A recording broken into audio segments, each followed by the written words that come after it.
Hoje nós estamos dando prosseguimento ao módulo 13, que trabalha com a lei de destruição e a lei de conservação.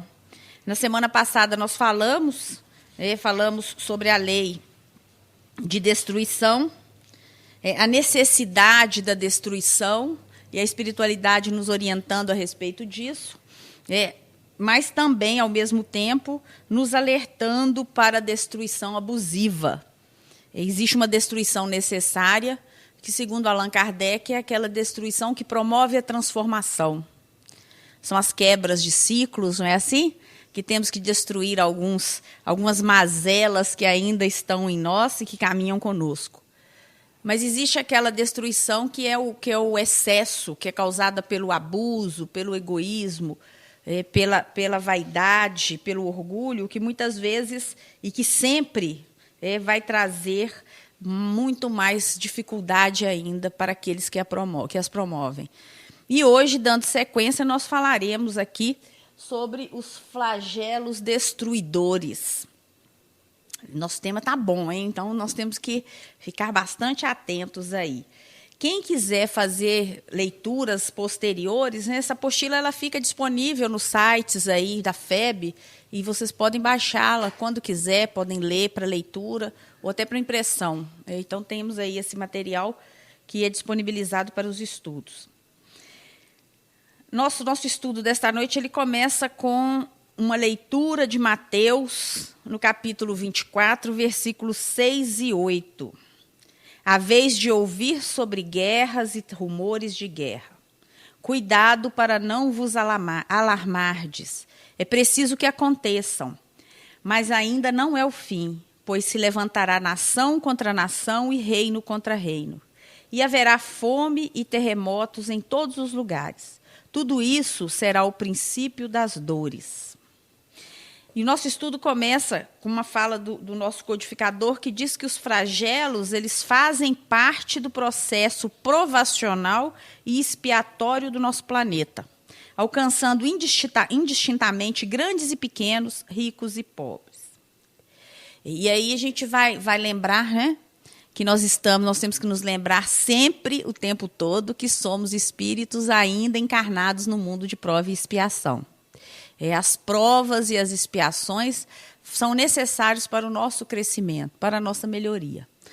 Haverá um tempo em que teremos avançado moralmente, intelectualmente, e isso nos permitirá viver num ambiente melhor.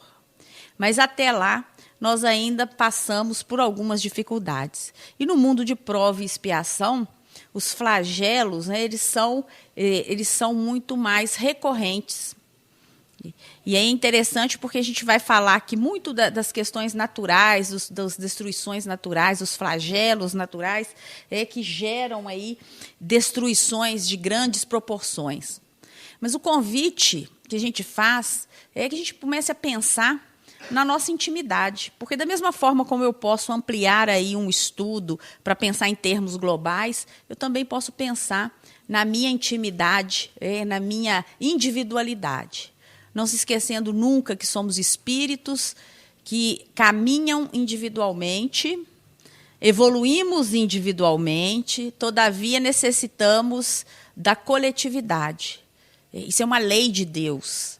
É a necessidade de vivermos em sociedade, a necessidade de trabalharmos nessa sociedade, a necessidade de construirmos sempre com passos mais seguros a nossa caminhada, escrever a nossa história.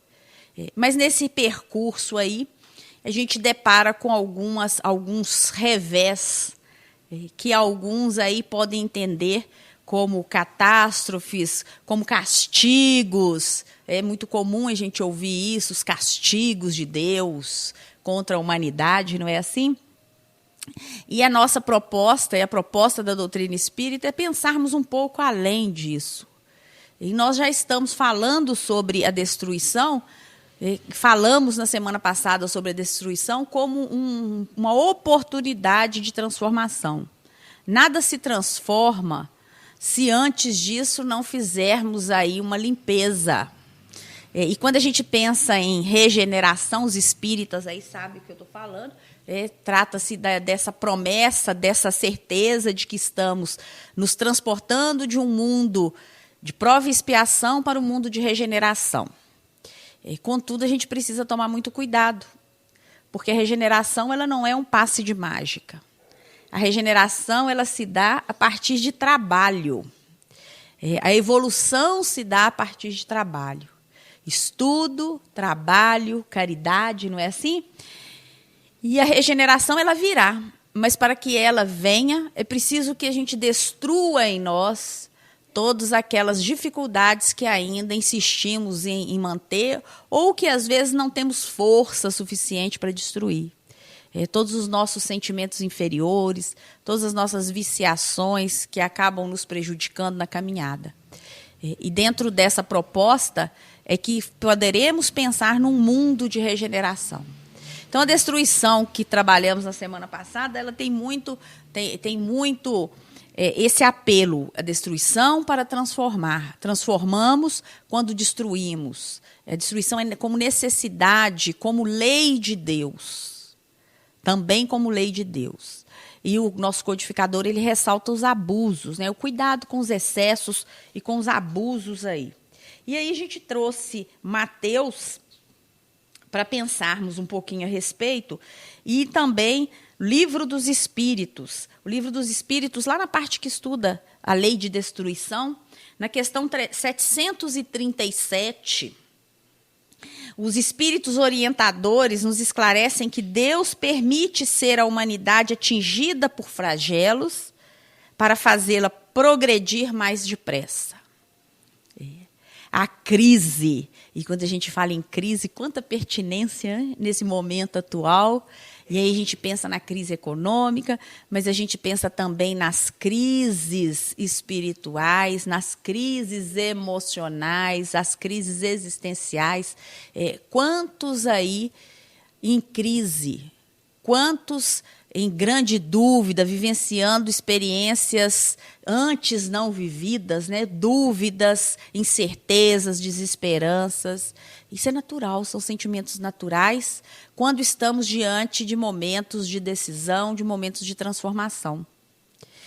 Nesses momentos, nós somos convidados a reagirmos, a vencermos as crises. E é nesse momento em que temos também a oportunidade de evoluirmos. Então, a questão 737, quando ela fala do flagelo, né, que os flagelos que atingem a humanidade, eles têm por objetivo, primeiro, a evolução e o progresso dos seres que se envolvem nele. Porque quando está tudo bem, ninguém preocupa em mudar nada. Né? Está tudo tranquilo, televisãozinha lá na hora certa, comidinha na mesa, servicinho bem feito, arrumadinho, roupinha lavada, não é assim que falam? Ninguém se preocupa. Mas quando a escassez começa a nos visitar, é o momento em que temos para começar a reflexão. A espiritualidade sempre nos chama a atenção com relação a isso. Como é que nos comportamos, como nos colocamos diante das dificuldades que nos visitam. Estamos no mundo e o mundo não é parque de diversões. É assim que a gente escuta de vez em quando aqui no salão. Que ninguém está aqui passeando e nem muito menos passando férias. Estamos no mundo de prova e expiação porque necessitamos. Porque necessitamos evoluir, porque necessitamos progredir. Dentro desse contexto aí, dentro dessa necessidade, a doutrina espírita nos orienta com relação a várias situações, principalmente para entendermos que não vivemos uma única vida, para entendermos que estamos dentro da proteção de um Deus infinitamente bom e justo, e que não há injustiças, e que todas as situações e circunstâncias que nos visitam, elas têm um propósito em nossas vidas, ora para nos chamar à reflexão, ora para nos convidar à mudança de hábitos, ora para fazer com que a gente também promova mudanças em nosso campo de operação, no que diz respeito aí à nossa vida social, à nossa vida familiar, porque às vezes a gente precisa atuar para que os outros que estejam ao nosso redor também promovam mudanças. Influenciamos muito mais do que imaginamos. Então, é o momento aí da reflexão e principalmente diante das dificuldades que se apresentam.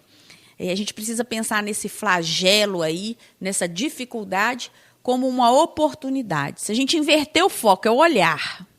Se invertermos o olhar ou pensarmos por uma outra perspectiva, certamente a gente verá aí algo que transcende o simples pessimismo.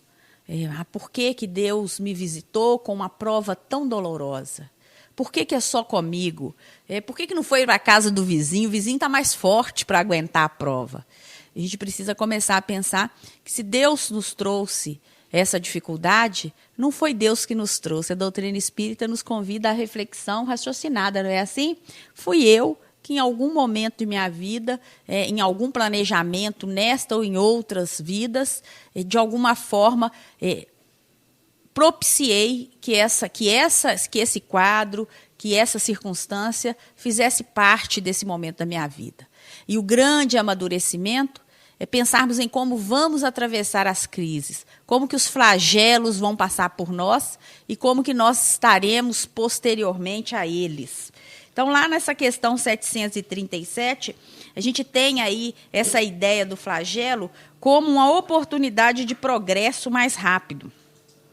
Os espíritos orientadores também nos dizem o seguinte: já não dissemos que a destruição é uma necessidade para a regeneração moral dos espíritos, que em cada nova existência sobem um degrau na escala do aperfeiçoamento? Preciso é que se veja o objetivo para que os resultados sejam apreciados. Então, é muito importante que a gente reflita a respeito dos momentos que estamos vivenciando. Então, muito mais do que reclamar, porque não vai dar para viajar para a Europa esse ano, e alguns estão indo para Guarapari, outros nem estão indo, feriado aí à porta, muito mais do que reclamar porque o euro está caro, vamos pensar aí na nossa oportunidade de revermos alguns hábitos, de revermos algumas situações, e até mesmo de nos colocarmos diante daquele que sofre, que está conosco. Porque quando eu passo a olhar o problema, quando eu estou olhando o meu problema, e a gente já fez vários estudos sobre isso aqui, aquela montanha que se põe diante de mim, quando eu estou debaixo ao pé da montanha, essa montanha ela tem uma proporção monstro. Eu não consigo vencê-la, mas se eu me distancio da montanha, se eu largo o meu problema aqui e foco no próximo, no auxílio ao outro, no conhecimento, na possibilidade de releitura das questões que nos envolvem, o que a gente tem? A gente tem a possibilidade de distanciar dessa montanha e aí ela vai perdendo a sua grandeza e vai se tornando algo possível de ser transposto. E aí a gente vai largando o nosso egoísmo. Nós vamos deixando de sofrer porque não conseguimos atender aos nossos desejos, os nossos caprichos, e nós vamos ficar felizes porque vamos começar a atender necessidades daqueles que efetivamente estão precisados do nosso carinho, do nosso apoio. Então, essas questões são interessantes porque a gente precisa ver qual que é o objetivo para que a gente possa apreciar aí o resultado. A espiritualidade também ela traz a informação de que somente do vosso ponto de vista pessoal os apreciais. Daí vem que os qualificais de flagelos, por efeito do prejuízo que vos causam. Essas subversões, porém, são frequentemente necessárias para que mais pronto se dê o advento de uma melhor ordem de coisas e para que se realize em alguns anos o que teria exigido muitos séculos. Muitas vezes uma dorzinha aí a mais costuma fazer o espírito pensar questões que, se estivesse paralisado lá no seu ócio, ou na sua preguiça, ou na sua estagnação, ele jamais pensaria. A crise ela é produtiva, o flagelo, a destruição, quando pensamos como transformação, tem esse efeito não só físico, mas também moral, interno. Faz com que o espírito se repense no mundo. Qual que é o meu papel no mundo? O que realmente a crise vem me mostrar. Será que eu sou apenas aquele que só sabe desempenhar essa função e que, quando retirado desse lugar aí, ou quando esse lugar passa a ser um pouco mais incerto, será que eu não saberia fazer mais nada? E a gente está vendo tanta gente recomeçando, tantas pessoas recomeçando, e recomeçando em bases mais seguras, em bases mais serenas, com maior felicidade, com o coração mais aliviado. Então, a crise ela tem essa característica, a espiritualidade traz isso para nós lá no Livro dos Espíritos, na questão 737. Também na questão 738 do Livro dos Espíritos, a gente tem a seguinte informação, que, na verdade, o homem poderia evitar o sofrimento dos flagelos se fosse mais cuidadoso nas suas escolhas. Deus, em sua infinita bondade, oferece-nos inúmeros outros instrumentos de progresso. Mas, como seres imperfeitos que ainda somos, optamos por seguir os caminhos mais ásperos e tortuosos da vida. Deus nos dá os meios de progredir pelo conhecimento do bem e do mal. O homem, porém, não se aproveita desses meios. Necessário, portanto, se torna que seja castigado no seu orgulho e que se lhes faça sentir a sua fraqueza. Bobagem, né? A gente quase não vive isso. Nós quase não somos castigados em nosso orgulho, mas é preciso que a gente defina de onde vem esse castigo, porque senão a gente volta a repetir bases anteriores. O castigo não é de Deus. O castigo, ele propicia. E não é o castigo, eu não gosto muito dessa palavra castigo, não, que dá a impressão assim, de um poder disciplinar, é uma coisa assim, injusta muitas vezes. Na verdade, o que nós temos são momentos em que temos a oportunidade de vivenciar determinadas circunstâncias, em que temos de volta aquilo que deixamos para trás. Emmanuel fala muito sobre isso, e tem um livro chamado Vida e Sexo, que ele fala muito sobre isso, principalmente quando abandonamos as nossas responsabilidades. Ninguém me proíbe de abandonar a minha responsabilidade. Nenhum espírito está autorizado a dizer não faça, não vá. Mas acontece que a gente sabe que as nossas escolhas, elas trazem consequências. E os espíritos, à medida que evoluem, eles são detentores dessas coisas, eles têm conhecimento sobre essas consequências. As nossas escolhas têm que ser escolhas responsáveis. Conhecer a doutrina espírita não é tão bom assim não, tá vendo? Aí deixamos de ser criança, não adianta mais querer falar que a culpa é do outro. E nem adianta querer depositar no outro a nossa possibilidade de rever as nossas ações. Eu não posso levar para o outro a responsabilidade da minha vida. A doutrina espírita ela nos convida a tomarmos frente, a dirigirmos o nosso carro da vida, não é isso? A seguirmos o nosso caminho e fazermos as escolhas. E a cada escolha, a gente sabe que nós estaremos aí agravando ou atenuando o nosso próprio futuro. E com relação a isso, é que a gente sabe que a gente tem vários meios, e um desses meios vem aí nessas provas que muitas vezes trazem a destruição. Também na doutrina espírita, no Livro dos Espíritos, lá na lição 740 do Livro dos Espíritos, traz um conceito de flagelo. Né? Flagelos são provas que dão ao homem ocasião de exercitar a sua inteligência, de demonstrar sua paciência e resignação ante a vontade de Deus, e que lhe oferecem ensejo de manifestar seus sentimentos de abnegação, de desinteresse e de amor ao próprio, se o não domina o egoísmo. É tudo que a gente já falou até agora. Se eu estou passando por uma dificuldade e se eu ainda estou dominado pelo egoísmo, eu jamais serei capaz de enxergar as possibilidades que a vida está me oferecendo. Eu apenas terei e repetirei o discurso do sofredor, da vítima, daquele que foi injustiçado pela vida. Mas quando eu me posiciono de forma diferente, eu tenho oportunidade de, além de enxergar o outro, de buscar possibilidades. Tem uma fala do Chico Xavier que era muito interessante. Assim, não adianta me perguntar de onde que é, porque eu não vou saber. E também não adianta querer saber se eu vou repetir exatamente igual. Não, a ideia vai igual. Que ele falava que quando ele começava a sentir querer entrar numa crise de depressão, a ficar se sentindo muito injustiçado, sofrendo demais, que o espírito de Emmanuel mandava ele ir lá para aquelas unidades de pessoas carentes e para conversar um pouquinho com aquelas pessoas. E aí o Chico falava o seguinte, que quando ele voltava envergonhado.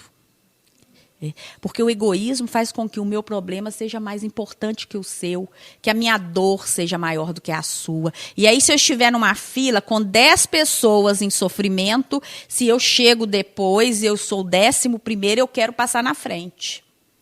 Porque a minha dor está doendo mais. Porque o meu filho é mais importante que o filho do outro. Porque a minha mãe idosa é mais importante do que a mãe de todos os outros idosos. E como a gente tem visto tanta intolerância por aí, tantas pessoas tentando burlar as normas, as regras sociais, apenas porque estão ainda pautados no egoísmo. E a gente precisa pensar, também dentro dos estudos que fazemos aqui, se nós efetivamente fizemos tudo, e aí dando esse exemplo aí do hospital, de buscar um atendimento, se nós chegamos no horário, se nós estamos ali dando atendimento certinho para as pessoas que precisam, a gente não precisa querer passar na frente de ninguém. E se por eventualidade acontecer qualquer situação, também a gente não precisa se sentir culpado. Porque quando eu faço tudo o que está ao meu alcance, e se ainda assim não deu certo, é porque não tem que dar certo. Porque naquele momento o resultado que está dando é o resultado certo. É o que tem que ser. E porque muitas vezes enxergamos muito com o olhar do eu, com o filtro do nosso egoísmo, muitas vezes as circunstâncias que nos envolvem não nos agradam. E porque não nos agradam, ficamos, às vezes, ressentidos com Deus, ressentidos com as nossas esperanças. A gente precisa começar a pensar que essas oportunidades aí são situações que nos dão oportunidade de prova, de exercício de inteligência, de exercício de paciência e resignação. Se não deu e eu tentei tudo o que eu podia, está tudo certo. Essa é a resignação. Não significa não tentar, não significa cruzar os braços. Se resignar diante da nossa impossibilidade, às vezes, da nossa impotência, não somos deuses. Isso às vezes fica um pouco difícil, principalmente para alguns que estão por aí, que muitas vezes se sentem tão superiores aos outros. E fica uma situação muito difícil quando tem que se resignar diante de algo que o desagrada. Mas também a gente resigna, tem paciência, mas não deixa de lutar hora nenhuma, de maneira nenhuma. E se as coisas ainda assim continuarem, precisamos compreender os propósitos. Há 2 tipos de flagelos, destruidores e provocados. Na primeira linha dos flagelos destruidores, naturais e independentes do homem, devem ser colocados a peste ou outras doenças semelhantes, a fome, as inundações, as intempéries fatais às produções da terra. Os flagelos destruidores provocados pelo homem revelam predominância da natureza animal sobre a natureza espiritual e transbordamento das paixões.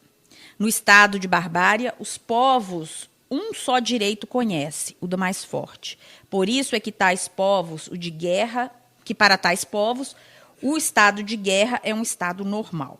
Então, aqui também a espiritualidade, lá no Livro dos Espíritos, na questão 742, faz essa distinção sobre os flagelos que são os naturais, que são alguns que a gente tem aí sempre, né? De vez em quando, a própria natureza aí respondendo algumas questões, acaba inundando um pouquinho, na nossa percepção um pouquinho a mais, não é isso?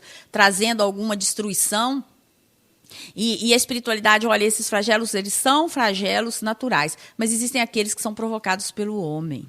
São aqueles que provocamos principalmente quando promovemos guerras. E aí eu gosto de trazer isso lá para a nossa intimidade, porque nós somos um templo, nós somos um mundo. Cada um de nós aqui representa um mundo, e nesse mundo nós somos os deuses. No nosso mundo íntimo, o Deus somos nós, os deuses somos nós. No meu mundo íntimo, o Deus sou eu. Em cada um de nós habita um Deus, e esse Deus, cada um de nós, representa cada um dos espíritos. E às vezes nós destruímos esse mundo íntimo intencionalmente. Muitas vezes vem alguma destruição, alguma doença, alguma circunstância externa a nós, aquele momento, a nossa vontade daquele momento. Mas em muitos casos nós também somos instrumentos para o flagelo. As guerras que envolvem aí nações, grupos, elas têm proporções muito grandes. Mas existe aquela guerra íntima, aquela guerra que me impede de modificar minhas vibrações, aquela guerra que insiste em manter sentimentos que em nada vão contribuir para o meu crescimento. Aquela insistência em continuar magoado, aquela insistência em não perdoar, aquela insistência, não é isso? De nutrir ódio, ressentimentos, maledicências. São guerras que precisamos, não podemos patrocinar, porque elas vão promover também flagelos no nosso mundo íntimo. No que diz respeito aos flagelos naturais, tais como as inundações, as intempéries fatais, a produção agrícola, aliás, as intempéries fatais à produção agrícola, os terremotos, os vendavais, que soem causar tantas vítimas, instruem-nos ainda os mentores espirituais, que são acidentes passageiros no destino da Terra. E aí a espiritualidade deixa muito claro, muito próprio de mundo expiatório, que haverão de cessar no futuro quando a humanidade que a habite haja aprendido a viver segundo os mandamentos de Deus, pautados no amor, dispensando então os corretivos da dor.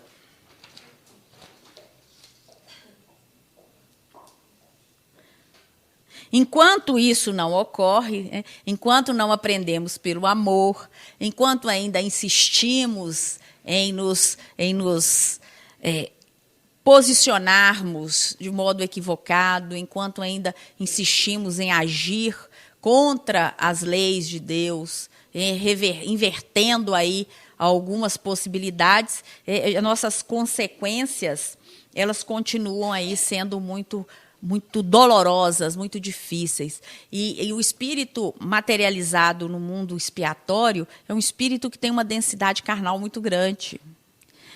A dor, a física ainda é muito maior, o sofrimento é muito mais desesperador. A espiritualidade ela vai nos dizer o seguinte, que essa dor, esse sofrimento, acaba por constituir corretivos morais, mecanismos de reparação dos males perpetrados, recursos da vida para impulsionar-nos ao progresso sem retentivas com a retaguarda. E lembra do Espiritismo como uma terapia preventiva em relação aos processos que vão aí trazer prejuízos para a humanidade. Por que o Espiritismo... vocês são muito pretensiosos, vocês estão achando que o Espiritismo está melhor do que todo mundo. A gente sabe que nada que o Espiritismo está dizendo não foi dito anteriormente. O que a gente tenta aqui é viver com um pouquinho mais de... talvez de honestidade conosco, não com os outros mais. Aqui estamos todos aqui tentando ser melhores, mas é uma tentativa que parte da nossa intimidade, não é assim? Aqui não tem mais nenhum tipo de exposição, não interessa para nenhum de nós o que cada um de nós fará depois que não estiver mais aqui. Mas interessa para cada um de nós o que a nossa intimidade, como que a nossa intimidade está convivendo com a nossa consciência divina. Então, o nosso sensor agora não é mais o externo. O nosso sensor agora, ele habita em nós. É o nosso Deus íntimo, não é esse? A nossa consciência que vai dizer, isso não foi legal, poderia ter sido diferente. Então, quando a gente começa a perceber... a ter essa consciência, e a doutrina espírita ela tem esse propósito de nos esclarecer, mas não trazendo nenhuma novidade. A questão é que insistimos muitas vezes em não compreender. Insistimos muitas vezes em nos mantermos no erro, em vivermos no egoísmo, em nos mantermos no apego. E isso acaba trazendo para nós sofrimentos que poderiam ser evitados. E a codificação ela traz vários momentos a respeito disso, tem um momento que diz o seguinte, que a dor é o aguilhão que impele para frente na senda do progresso. Então, muitas vezes, um sofrimento aí, ele costuma nos trazer um avanço aí, uma acelerada na nossa caminhada, né, na nossa viagem terrena, nos auxilia um pouco nisso. Pouco a pouco, a necessidade lhe faz criar as ciências, por meio das quais melhora as condições de habitabilidade do globo e aumenta o seu próprio bem-estar. Tendo o homem que progredir, os males a que se acha exposto são um estimulante para o exercício da sua inteligência, de todas as suas faculdades físicas e morais, incitando-o a procurar os meios de evitá-los. Se ele nada houvesse de temer, nenhuma necessidade o induziria a procurar o melhor. O espírito se lhe entorpeceria na inatividade, nada inventaria, nem descobriria. Isso é quase que chover no molhado. Se tiver tudo bem, por que eu vou ter que acordar às 6 horas da manhã amanhã? Para que eu vou ter que ficar aqui escutando esse povo aqui da FEAC falando essas coisas na minha cabeça, se eu posso estar na minha casa, na tranquilidade do meu lar, vivendo aí os prazeres da vida que eu entendo ser aqueles que eu desejo. A estagnação, o comodismo, não promove nenhum tipo de possibilidade de avanço. Mas quando somos visitados pela dor, pela dificuldade, a nossa inteligência, ela nos propicia saídas, nos propicia alternativas. E é nesse momento das escolhas, das avaliações, das reescritas das nossas vidas, é que nós promovemos aí o nosso progresso. Nesse sentido, a codificação nos diz o seguinte, que os flagelos destruidores provocados pelo homem representam, ao contrário dos flagelos naturais, uma grave infração à lei de Deus. Todos os sofrimentos existentes na terra, os males mais numerosos, são os que o homem cria pelos seus vícios, os que provê pelo seu orgulho, o egoísmo, ambição, cupidez e excessos. A lei divina está gravada em nossos corações e Deus nos lembra constantemente, por intermédio dos seus profetas, dos seus messias, e aí a gente fica esperando o profeta materializado, né, dentro daquilo que imaginamos como profeta, e na verdade a lei de Deus às vezes nos visita e ela chega por pessoas simples que estão convivendo conosco. As mensagens de Deus chegam para cada um aí, né, na simplicidade do dia a dia. E não vai precisar de nenhum fenômeno sobrenatural para isso. Porque o maior fenômeno mediúnico, o maior fenômeno espírita, o maior fenômeno que pode existir é a nossa transformação. É o momento em que destruímos aquilo que nos faz mal e nos candidatamos para uma transformação efetiva. O Evangelho segundo o Espiritismo, no capítulo 5, no item 6, diz que se o homem se conformasse rigorosamente com as leis divinas, não há de duvidar de que se pouparia aos mais agudos males e viveria ditoso na terra. Se assim não procede, é por virtude de seu livre-arbítrio. Sofre, então, as consequências do seu proceder. Deus, todo bondade, pôs o remédio ao lado do mal. Faz que o próprio mal saia, que do próprio mal saia o remédio. O momento chega em que o excesso do mal moral se torna intolerável e impõe ao homem a necessidade de mudar a vida. Isso é importante porque, às vezes, a gente... O que a espiritualidade está nos convidando? A buscar soluções para os nossos problemas sempre. Então, o que ele está dizendo? Olha, não existe problema sem solução. Não existe circunstância em que não haja uma oportunidade, uma saída.